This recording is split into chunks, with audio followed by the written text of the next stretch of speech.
За би Саал байна. Би Бен Итэртэй хамт байна. Сайн үсэл. За чи энэ загварыг хийсэн үү? Тэгсэн. За үүнийг арифметикийн үндсэн теорем гэж нэрлсэн байгаа. Тийм ээ, үнэхээр сэтгэл хөдлөм. Ааха, маш сэтгэл хөдлөм. За үүнийг ашиглаад бид нэгээс их бүх бүхэл тоог гаргаж болохоор болсон. Зөвхөн анхны тоонуудаар үүсгэгдэх. За анхны тоонуудын үр жүрээр үүснэ гэсэн үг тийм ээ. Тийм ээ. За бүгдээр өгсөн дасгалаа ажиллая. Ганц л тоогдсон байгаа тул ганц л тохиолдол байгаа. За тэгэхээр ганц л аргаар энэ тоог үүсгэж болно. Өөр арга байхгүй гэсэн үг. Аливаа тоог үүсгэх анхны тоонуудын ганц л олонлог байгаа. За тэгэхээр үнэхээр сонирхолтой байна. За харцгаая. 42-ийн анхны тоон задаргаа. За та үнийг ойлгож байгаах.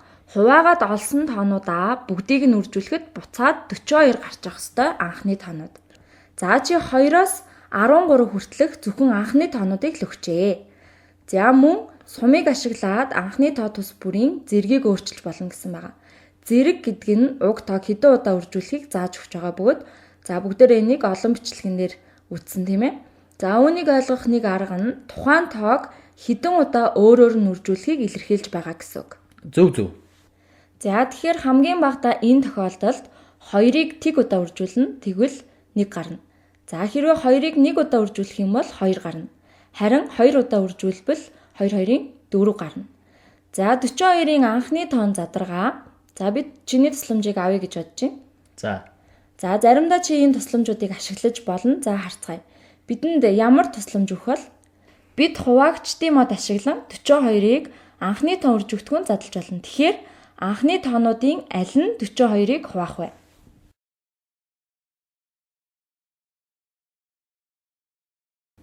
За тэгэхээр энд өгсөн байгаа тоонуудаас эхэлсэн дээр баг. Тэгэхээр аль нь хуваах вэ? За магадгүй хамгийн багаас нь эхэлсэн дээр баг тийм ээ. За тэгье. За 2-оос эхэлсэн нь ер нь бол хамгийн зөв сонголт байдаг. Тэгэхээр энэ бол тэгш тоо. Тэгэхээр 2 хуваагдана. За бүгдээрээ тусламжаа харцгаая. Энчээ байна.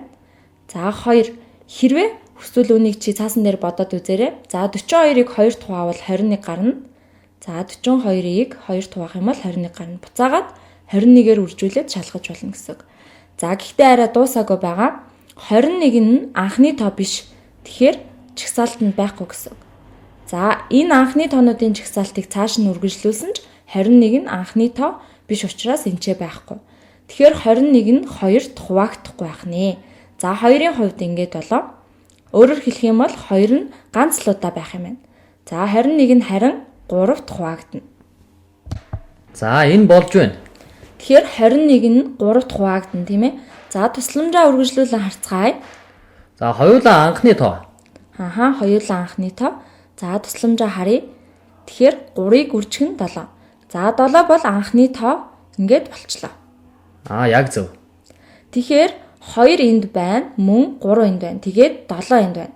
2-ыг үржих нь 3, үржих нь 7 тэнцүү 42. За ингээд гүйцээ. За одоо бүгдээрээ хариултаа шалгаад үзцгээе. Бүгдээрээ аль хэдийн үүнийг хийчихсэн байгаа. Одоо зүгээр л шалгахад болно гэсэн үг. За зөв байна. Дараагийн асуулт. За өөрийг хийцгээе. 18. 18 нь 2-т хуваагдана тийм ээ? Тийм. 18 нь 2-т хуваагдана. За цээжээр бодох юм бол 2 9 18. Гэхдээ тусламж байгаа учраас би заавал цээжээр бодох шаардлагагүй. Чам тусламж байгаа. За байгаа тусламжаа ашиглая. Энэ бол 2-ыг үржих нь 9. Тэгэхээр 9 нь сондгой тоо, гэхдээ анхны тоо биш. 2-т хуваагдахгүй, харин 3-т хуваагдана. За тэгэхээр 3 3-ийн 9. За 9-ыг 3 тоовол 3 гарна тийм ээ.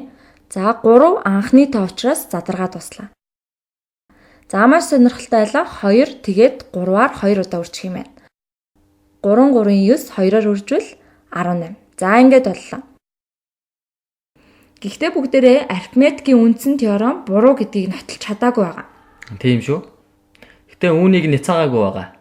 За маш сайн байлаа.